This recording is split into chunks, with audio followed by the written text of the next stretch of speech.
Well, hi, Jerry. How are you? Well, hi, Bill. What are you doing here? I'm here. I'm interviewing Scott Molander, your new president. You sure you want to do that? Well, I'm kind of committed. Well, good luck. What's that? Hey, what's that supposed to mean? Wow.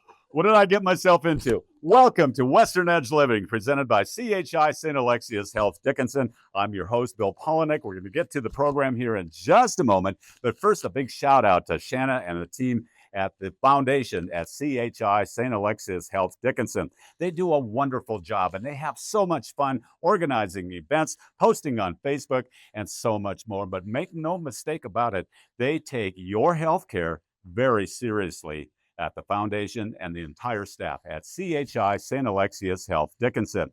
It's a new era for Dickinson State University. And you know what? Our relationship with CHI St. Alexius Health, we've interviewed a lot of nurses on this program, and every one of them gives praise to the nursing program at Dickinson State University. What's its status? You're not going to believe what Scott Molander, the 14th president, is going to share with us today here on Western Edge Living, presented by CHI St. Alexius Health Dickinson. Our program starts now. CHI St. Alexius Health Dickinson presents Western Edge Living.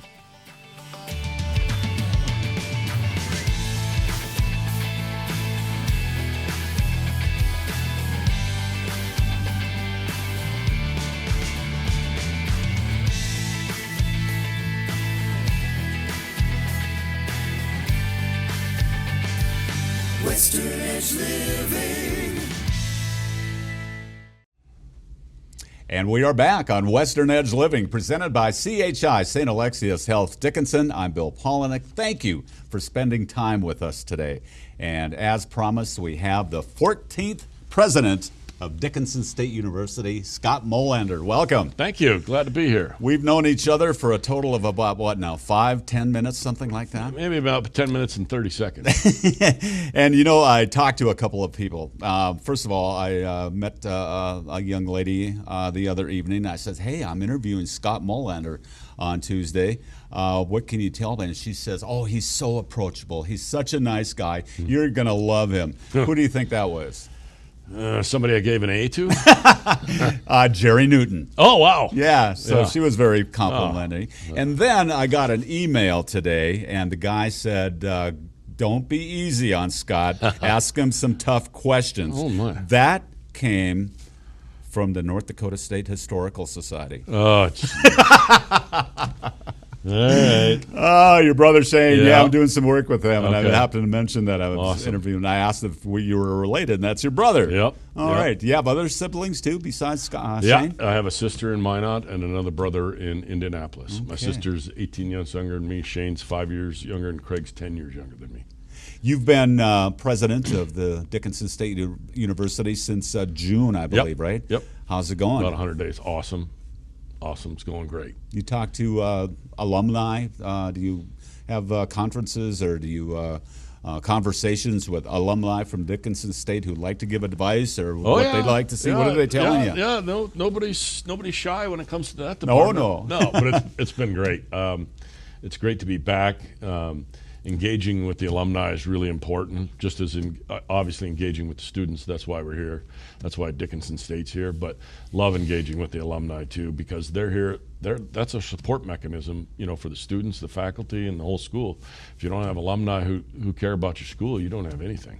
Got some great questions I want to get to in the program today concerning Dickinson State University and the criteria there. But let's start out. You grew up in northwestern North Dakota, Crosby area? Yep, born and raised in Crosby. Born there back in a while ago, and I'm sure everybody. All I was saying about that. Yeah. And then was born there. My parents met at college in Bottineau. Okay. And then we were in Crosby a couple years. They went back to school in Mayville, and then we moved back when I was third grade back to Crosby. Now, at what point in your life did you realize the value of a quality education? Is that something you got from your parents? Yes. Okay. How did that come to be? There was no doubt from the time I could understand that I was going and I was getting a bachelor's degree. There was no, it was hammered into your head. by both my parents. I believe from Crosby. Then you went to high school there, I'm assuming. And then University of, in Williston, Yep. UND Williston Yep. Center. Yep. I played basketball in Williston for Coach Terry Olson. Had a great education, great faculty. Got my first kind of inkling. Al Burvick, Barb Newworth. There were so many great faculty there that just they cared about you, Mm-hmm. you know, and it was just awesome. And I'd got all kinds of confidence. And I had great teachers at Divide County, math teachers, Mrs. Wigington. This is Mr. high school now, right? Yeah, high school. Okay. You know, Mrs. Wigington had her master's in accounting, and she's teaching accounting in high school. And Gene Trulson, my dad was my teacher. That kind of sucked. But he went from junior high, and when I went to high school, then he went to high school to teach. So I had my dad for a teacher for about 7 years. And everybody goes, "Why do you do so good in history?" I go, "What do you think we talk about at home? Nothing but history and social sciences, right?" So my dad was a history teacher. Wow. And then coach and athletic director. Okay, yeah. so you had inspiration to get Yes. a good Oh, yeah. education at a young No, age. there was no doubt what I was doing after high school. Okay. No doubt. And then basketball, that was your sport? Did Yep. you, through high school, through your college years, did you play? Yep, played all sports in high school. We won a state championship in '82, Class B. That was a big deal. Lost the state championship football game that same year in '82. And then played basketball at Williston here at Dickinson. Okay. Being involved in sports at a young age and as active as you were Yep. through your high school and college years, did that have anything to leading you into hat world? Yeah, I mean, well, it was the teachers. I had a teacher, especially Barb Newworth, who at Williston taught a little bit of business, sophomore level, but George Berger here at Dickinson, he was my professor my senior year, and he was came from the real world, only taught 1 year here, and I just learned so much from him, kept in touch. He helped us co-found the company. Okay. Yeah. Talk about that company. So Hat World, we started writing the business plan with my partner, Glenn Campbell. We were managers together at Foot Locker in Indianapolis. And, we wrote a business plan. I remember looking at this store across the street in the mall called Bath & Body Works. And I was like, and they're making a living selling soap. What year? 1993. 93. And then I had sort of reconfigured my store, 92, 93. It was a Foot Locker, and hats you sold as an accessory, so you got graded as a higher manager. Well, a hat was easier sale than selling shoe polish or socks. And I traded with Foot Locker managers all across the country because the White Sox had changed their logo that year. And all of a sudden, that store, I was doing over $200,000 in headwear sales in a Foot Locker store. No and they kidding. were like, Wow. just an average store in Indiana. And Glenn and I talked about it, and we wanted to be business partners. We were sort of yin and yang. And I said, man, what if we just put all these hats in 700 square feet, then do the math on that. And then he had a friend who bought a franchise called Hat Zone, and they were more hats and T-shirts. And I had a buddy who went to work for a company called Hat Club in Phoenix, Arizona, and they were more jerseys and hats, but nobody had done hats only yet. And so Okay. that's what we were going to focus on. So were you involved in acquiring licensing from NBA teams, NFL teams, or anything like that? No, the vendors do that for Okay. you primarily. You did a little bit now and again, but very rarely. Maybe some colleges or a little bit in racing and stuff like that we had to do. But primarily the vendors took care of that. Okay, so started out as Hat World. How did that transition into the Lids Sports Group? So Lids had started a couple years before us. They had 6 stores when we opened our first. They were based out of Boston. Their dads, the co-founders, their dads owned malls. And very wealthy, and they grew to 450 stores. They put a bunch of money together from all their connections. And we had filed an S1 to go public in late 1999 during the dot-com boom. And there was this banker named Simon. He worked for J.P. Morgan, and he called and said, hey, how do you guys make money at 150 stores, and these guys lose money at 450? And they told me we got to get to 650. And then there was a bunch of meetings, and we proposed a merger, and they said, no, we don't want to come to Indianapolis. And we said, no, well, we're not going to Boston because you guys lose money, so you obviously can't operate a company at 450 stores. And then they went bankrupt the next January. And then we put together bank financing and worked on a couple things. Primarily, we got the bank financing done to buy the company out of bankruptcy. And then we did one thing for potential investors is we went and closed the #1 store in Louisville, Kentucky, just a couple hours south of Indianapolis. Closed it for 4 days and then opened it up as a hat world. Didn't change the sign, but just changed our merchandise and our systems. And then we were up, I think, a stupid number like 100% Wow. a day for like 6 for months, you. and everybody was convinced that, okay, these guys know what they're doing. Good for you. Are you still involved with the company No, in any way? no. Okay. I left there in 2016 after 20 years. What did you take away from that experience? That sounded like was it a whirlwind? First of all, Yeah. yeah. It kind of sounds. It was like fun. I mean, I'm sure we did just short of $1 billion my last year. Wow. We had sort of 3 different groups. We had Lids, like you see in the malls, and then we had a group called Lids Team Sports, where we took care of like Dickinson State athletics. Anything an athletic department would need, from tape to uniforms, we did that, high schools and colleges. And then we had another group that ran stores like Yankees Clubhouse, Cardinals Clubhouse, Dodgers stores. We did the Colts Stadium, University of Iowa, there's sales at the stadiums and stuff like that. And that was sort of another group. And together they added up to almost $1 billion. After that was over, that part of your life, how did Yep. you transition to what eventually led to you becoming president here? Well, I'd got my master's during those last 2 years because I always wanted to teach. I just loved what George did, and just the whole teaching and bringing the real world experience into the classroom. I really wanted to do that because I learned so much, and I just really wanted to give back. So I worked for, we spun out a division. I worked 2 years there, did a couple other things with private equity, started teaching a little bit, Indiana State, University of Indianapolis, and then I got full-time at Butler the last 4 years. And that was just tons of fun. All right. Well, we are going to bring it home to Dickinson State University when we come back. We've got some great questions that can't wait to hear your take on a few things that we're going to present to you here in just a moment as we visit with the 14th president of Dickinson State University, Scott Molander, our guest today on Western Edge Living, presented by CHI, St. Alexius Health Dickinson. Thanks for spending part of your day with us here on Western Edge Living, presented by CHI, St. Alexius Health Dickinson. Our guest today, the 14th president of Dickinson State University, Scott Molander. Thank you so much for being with us today. Thanks for having me. Okay, we're going to go right to this. Okay. I became acquainted with you on LinkedIn. Yep. And I went to the Dickinson State University page on LinkedIn, and here's what I found.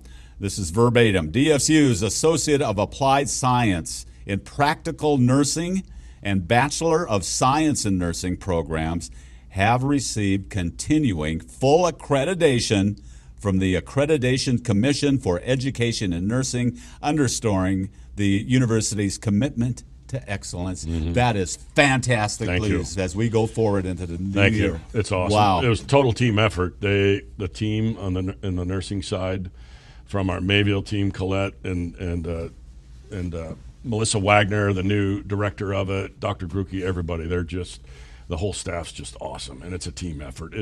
It's nothing but team. I had nothing to do with it. I think I signed a piece of paper. Wow. You know, we were our presenting sponsor, CHI, St. Alexius Health. We've interviewed a lot of different nurses from CHI, and we asked them, a lot of them attended the nursing program at Dickinson State, and they all hold that program in such high regard. What is it about that program from your perspective that makes it so great and so complimentary from all these nurses? Oh, it's been the faculty over the years. They're just so caring. I mean, I've met the faculty now, since I've been here in June, and they just care so much about the program. They're and people came out of retirement, and everybody pitched in to do anything they could, come to teach classes.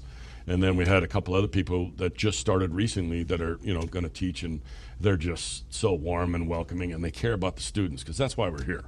If you don't care about the students, why are you here? Because that's what the institution's all about, is the students. Well, I guess this is my opinion that program is fixed and it's better than ever. It's hallelujah. Yeah, the team's awesome. It's just a fantastic team. When you meet them, you just fall in love with them. It's a great team. What's on your agenda immediately at Dickinson State University? What do you want to accomplish in the short term going forward into the new school year and beyond? In the short term, we did a couple things. I really want to get more experiential with the kids and get them more internships in the community. One of the things we're doing is we're not renewing the Follett bookstore contract. Oh, wow. Yeah, and so I want the kids to run it, the students to run it. And so we've been meeting with the entrepreneurship. I mean, they're going to be supervised, but They came up with the logo. The social media team polled, and they had 400 people, and we narrowed it down, and they came up with a team, Blue Hawk Outfitters, and now they're coming up with a logo. And I want to teach them how to run a website, how to merchandise a store, how to read the income statement, and do all that stuff, because I want them to get hands-on so that when they get into the workforce, they're ready to go. I have an idea for the store, a cap that says Dickinson State University. What do you think of that idea? Yeah, I think I can whip up one or two. Actually, my co-founder the other day sent me one. It's a new cool thing. It's Hawks upside down on a hat. Oh, really? And he sent it to me. He goes, now you're in style if you put that one on. Oh, wow. Yeah. Wonderful. That's great news that the store is coming back. And it sounds like it's getting a lot of support from the students. They're all excited about it. Wow. Well, they're going to help merchandise the store. We're going to do pollings and drop and use social media for them to pick out, hey, what do you think about this design? We met with the entrepreneurship class the other day, and they're coming up in Professor Osborne's class, and they're going to come up with designs and everything. And actually, we're reviewing them tomorrow in class. No kidding. And then we're going to do social media polls, and that's what we're going to make. We're going to post it on the website, and then we take over the store in November, and here we go. That is fantastic. Yeah. Great news. Something else I wanted to ask you about certificates and programs that are available for those wanting to continue their education or for a job. What does DSU offer in that regard? The options are a lot. I think I'd encourage people, you can go on the website, but I encourage you to get an appointment. And let's talk about what you want to do in your career. We got artificial intelligence coming on board, cybersecurity, and many other programs that we're coming forward, because I believe in what I call the last mile, or people who don't quite have a degree but have some credits and want to advance. You want to take a couple accounting classes and brush up, because there's an opportunity for accounting in your company. And I don't have a degree, well, come back and get a degree. And let's take some classes and get you ready for the workforce. Wow. And we're doing that a lot in computer science. We're going to revamp the curriculum. I went to the North Dakota Petroleum annual meeting up in Watford, and they talked about artificial intelligence in the gas field, and just sort of working with all the technology up there. And we're vulnerable. That's where cybersecurity comes in. I mean, there's all kinds. If bad people would work that hard at doing good things, there'd be more things done in this world. But unfortunately, there's cyber criminals who want to attack all this infrastructure, and it's all run by computers. Okay. Something else that I've found out that you're going to be offering, if you're not already, a sports broadcasting program. That is fantastic. Yeah. And you hired arguably two of the greatest broadcasters in this part of the world. Yeah, the doctor, I call him, Rod Kleingen. He's gonna help us out with that program. That's and Jimmy wonderful. Dahl, and we're so looking forward to getting that off the ground next year. But with the equipment's in, everything's in, we're getting ready to go, and so I'm really excited about getting that program going. Any other programs that you're excited about, besides all of them, but what comes to mind? Well, all of them, but we're really taking a look, and I'm sitting, as we have to write a new strategic plan I'm sitting with all the faculty and go, what do you see? I sat with the business department, and we're talking about crypto and Bitcoin and a lot of things in finance, sitting with ag, understanding the trends. I met with some legislators, and they said, we really need more innovation in ag, precision ag and some of those things. And so we got to figure out how we can meet those workforce needs, diesel tech and welding. I really want to expand those programs. We're already oversubscribed. We're looking to hire another diesel tech teacher and welding instructor. And so because the jobs are there. And the more, if you invest in your education and get a degree, even if you're a welder now, you'll make more money with a degree, because you're going to learn the higher end techniques that are needed there. So education pays back. It's proven across the globe that for every dollar you invest, you get X back in your salary and longevity in living. And there's some guys who come to me who want to learn, I want to run my own business. I already got the skills to plumb and weld. What can you teach me about accounting and how to run a business? And I had a couple people sit down in my office and ask me those questions. 24-year-old kid, he's a welder. I want to hire a couple of buddies, but how do I run my business? How do I invoice? How do I pay bills? And I just want to teach them all that to bring a successful business here in town. You mentioned agriculture. You got a new facility. Yeah. Oh my God. How are we coming on the progress? I just came from the classroom. Of course, it's new classrooms with new technology. It's incredible. I mean, and technology wears out. You got to replace it every 3 to 5 years, and it's awesome. We get the rodeo grounds back in around Christmas. Wow. And we're starting to plan some events for that for next year and going forward. Indoor rodeos. There's people calling for doing dances and weddings and concerts, and it's crazy. And Heidi Euchre-Schmidt's in charge of that.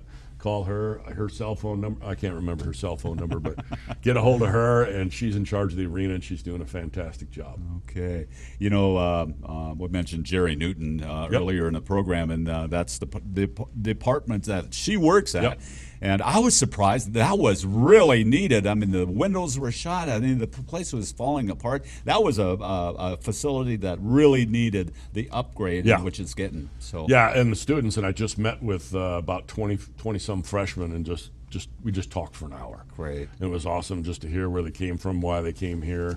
They came here for ag, and to build their careers. And I just, I emphasize it was all freshmen, so you got to get the class.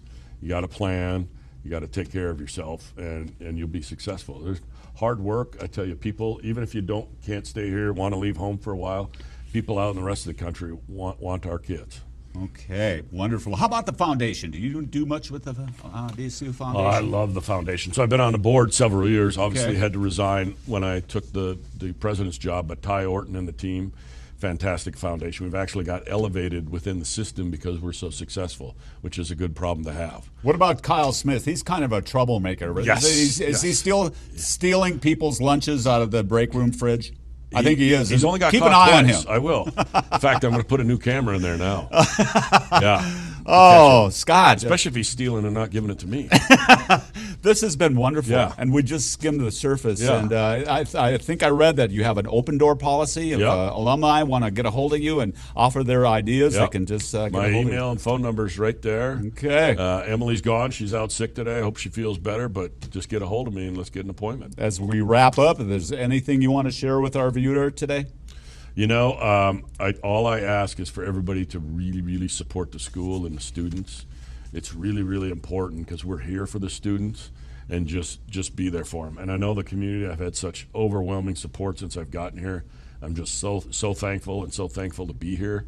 I'm glad to be back, and the community is they've embraced me, and I'm just so excited. In the last half hour, I've came to the realization that Dickinson State University is in very good hands. Thank you for being here. Appreciate it. Thank Scott you. Molander, the new president at Dickinson State University, thank you for your time. Thanks. And thank you for your time here on Western Edge Living, presented by CHI St. Alexius Health Dickinson. See you next time.